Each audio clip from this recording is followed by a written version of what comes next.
Hello. It's official. From now until the end of October, it's Halloween time. Welcome to Ween, or as we call it in our house, Ween Ween. Because it's so nice you say it twice. Okay, so I'm in the process of getting ready for the next shop update. I already have a few ideas, at least one or two that I really want to personally make. But y'all are geniuses. Over on Instagram, I asked y'all in all caps, what do you want? I really hope that wasn't too aggressive, but I need to know. Let's see what y'all had to say. Somebody wants the mummy carrots back. We did the mummy carrots last year. I didn't know if anybody liked those. People really want the candy corns. I can confirm the candy corns are coming back. Maple sugar candy? I don't even know what maple sugar candy is. Is that the stuff that Ross eats in Friends? He goes to an inn with Chandler and like loses it. A bee dressed as a carrot. Oh my God, something clown related. Okay, I think we got quite a few good suggestions here, and I also have a couple of silly suggestions. Ow, up in the old noggin. So let's get to work. Come on, baby. One of the suggestions that we had was that someone said they wanted to see a dino with candy corn spines. I absolutely love that idea.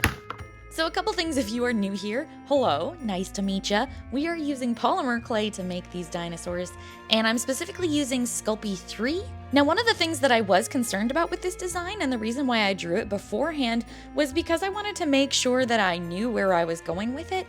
The theme is that it's going to be a dinosaur with a sheet over top of it, and I had a couple of concerns going in, namely figuring out how big to make the sheet so that we could cover a portion of the dinosaur, but his feet would be poking out, and then also how we were gonna unearth those eyes. Trying to figure out where to put the circle so that the eyes popped through and also making sure that it was even was a task in and of itself, and that's not to mention keeping the edges clean. I wasn't really sure if I liked them. They looked a bit like they were covered in mashed potatoes. I have taken a little break and I've come back. My husband saw these and was like, those are so cute. I'm gonna finish making these ones and I'm gonna paint this one up before we make our final decision about whether this is a flop or not. So I know that you're probably going to see these clips in about 30 seconds, but the reality of it was that this actually took me about an hour and a half. It was such a long process to paint these candy corns. If I was gonna do it again, I think that I would probably make them out of clay. Even though it would be a little bit more complicated, it'd be worth it. So I don't know that these are going to be coming to the shop update, even though they're adorable. And I think that they will just end up being a giveaway reward for some of my Patreon supporters. I do think it would be a good idea for us to incorporate a trick-or-treat bucket in another character though. Last year, a week before we had the shop update, I saw somebody had carved a pumpkin and they took all of the guts from the pumpkin and they put it coming out of the pumpkin's mouth, and it was really cute. Generally speaking, throw up is not like, that's not cute to me, but in this instance, in the little pumpkin, you can make the pumpkin guts look convincing. So I have a plan. I think I figured it out. I'm excited for the plan. So let's go execute it. Not the pumpkin. We're not gonna execute the pumpkin. We're gonna execute the plan. We're starting off with some orange balls, and I'm putting a little crisscross applesauce pattern on them so they look a little bit like basketballs. I think the first step for me is actually, normally I put the eyes in first, but I'm gonna put the mouth in first. The way I'm gonna do the mouth, it's gonna be pretty huge and it could knock the eyes out. I scooped out a large portion of the face of our pumpkin before smoothing it out with a ball tool and adding what I would like to call a little pumpkin tooth. Okay, I also think I might try the eyes in a couple of different positions. So I decided that having the eyes on top made it look a little bit like a blob, so I opted for the eyes on either side of the mouth so that it would look extra panicked, like it was looking in both directions. So I'm starting to second guess the little pumpkin tooth. On some of these, it just looks like a nose. It smells. A lot more emotionally accurate this way. We've got some brown clay, we're gonna add some little stems, and then we gotta figure out the guts. For our guts, I designed a plan that I was uncertain of the efficiency because I'd never tried it before, but I figured, why not? The game plan for our guts, I've got a little empty cup here and I have got some embroidery thread. My plan is to cut the embroidery thread and then spin it this way, all these little strands, and I'm just gonna chop it up like that. Got all these different colors here, so I'm just gonna do that with a bunch of different colors because also pumpkin guts are not all the same color. Once we had a myriad of tiny little pieces all chopped up, I made sure I blended everything together with my fingers and a pokey tool, and then I mixed in a bunch of liquid clay so that we could have an orange. This is horrible. It doesn't look appetizing, but I mean, neither do pumpkin guts. Let me see if we can wrangle this into a shape. Oh man.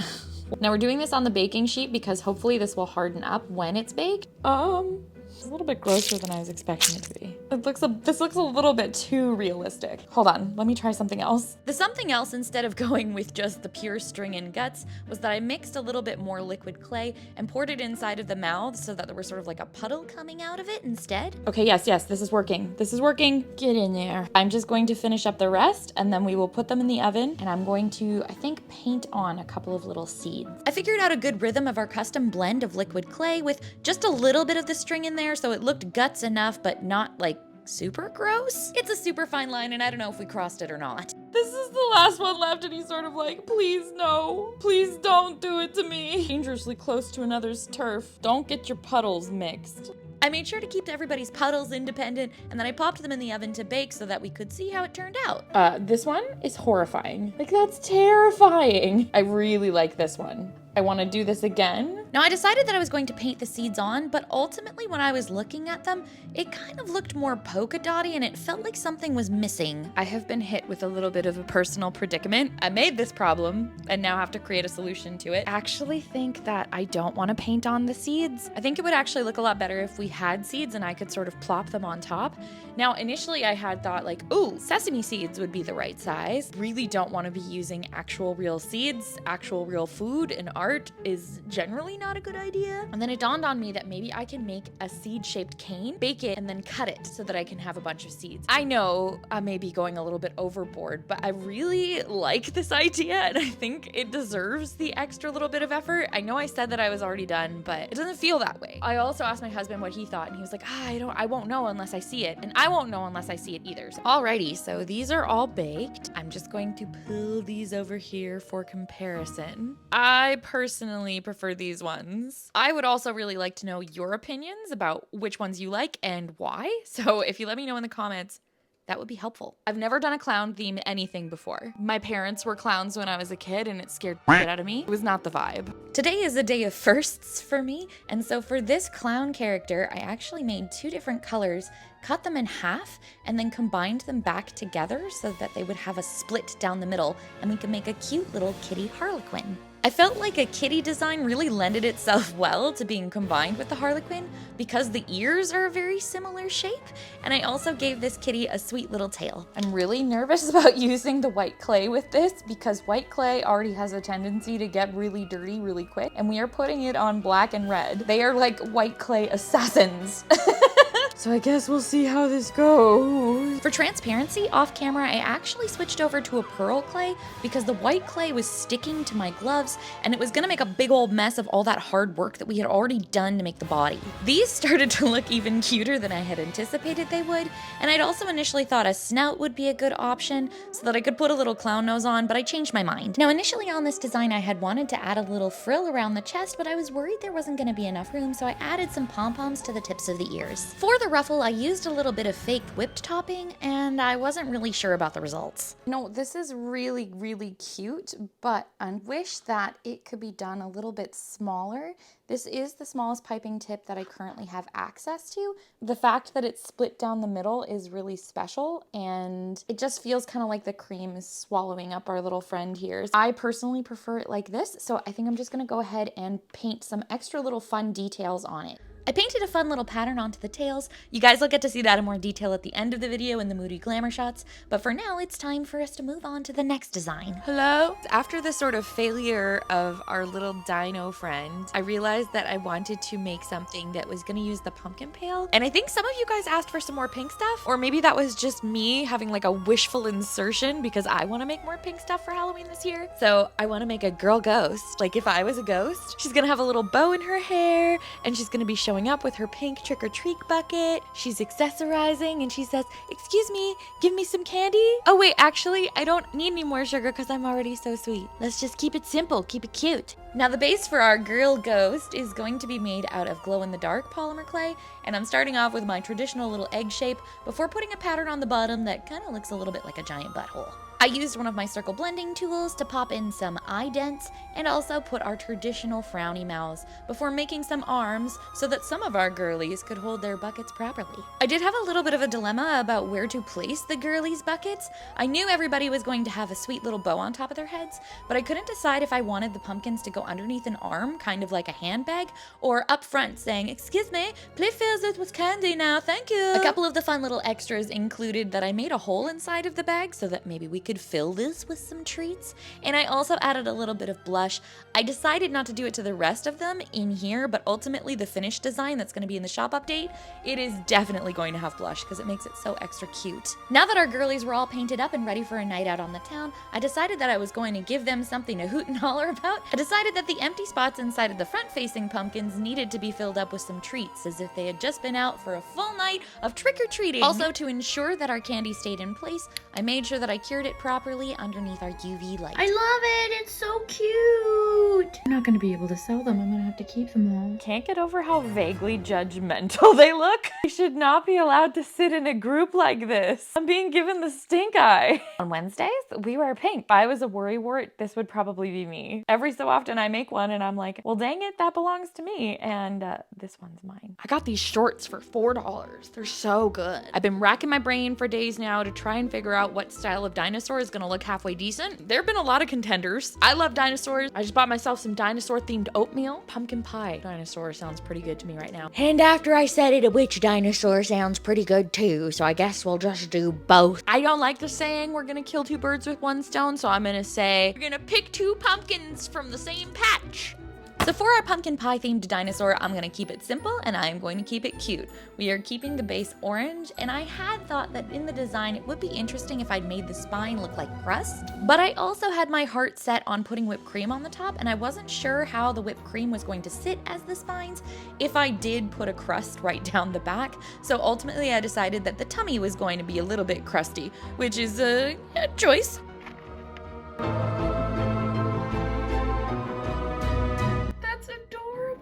Oh, I can't with this. It was literally that quick, and we are on to the next one. Drawn a little template here for our Dino Witchy, and I think I'm just going to make a couple of different color templates, and then I'm gonna go ahead and ask you guys on Instagram which one you think is better, and I will turn it into a wart. Alrighty, so we have our 4 colorways here. I'm sure that you guys can tell which one is my personal favorite. I'm gonna post this up on Instagram, and I'm gonna give you guys 24 hours to reply. Okay, so 24 hours has in fact passed, well, 21 to be exact. But I don't think that there's gonna be any like last minute front runners. Pretty clear that y'all want this one. And part of me is a little bit sad that we don't want the pink one, but maybe if I want one, I'll just make it for myself.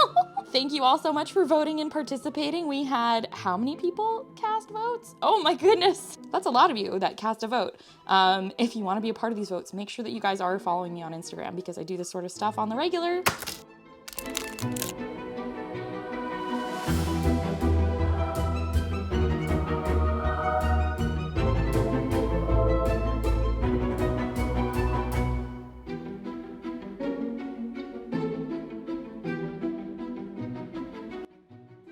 Now to make the hats for our witchy dinos, I rolled out some black clay, cut out some small circles, and I also made a sort of tic-tac shape that I cut in half that I would be putting on top of the dino's head. I formed the half tic-tac shape into a little point before putting a bow on it, because in this house, if you like it, instead of putting a ring on it, you put a bow on it.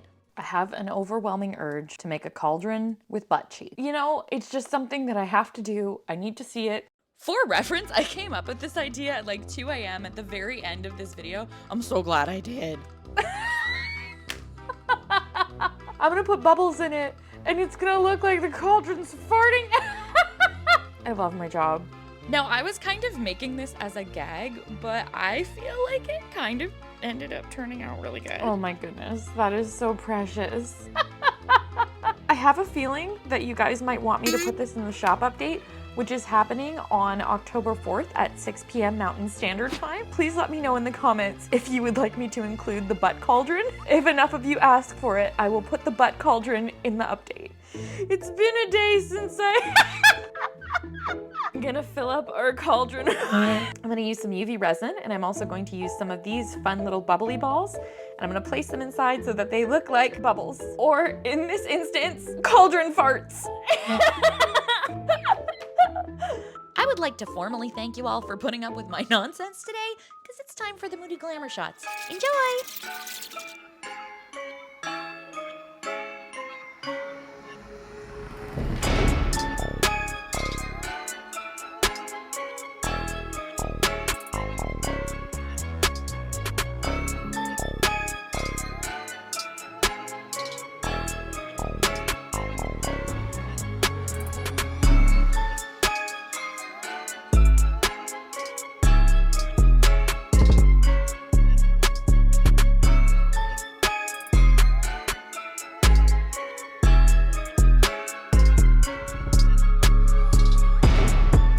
Thank you so much for hanging out today. I hope you guys had as much fun as I did. I want to know which one is your favorite in the comments below because personally, I cannot decide. I love them all too much. If you're wondering when the next shop update's going to be, remember it's on October 4th at 6 p.m. Mountain Standard Time, and all of these styles will be available. So make sure you're on our email list so you don't miss out. Thank you so much for being here, and I hope you have a wonderful day. Okay, we love you. Bye!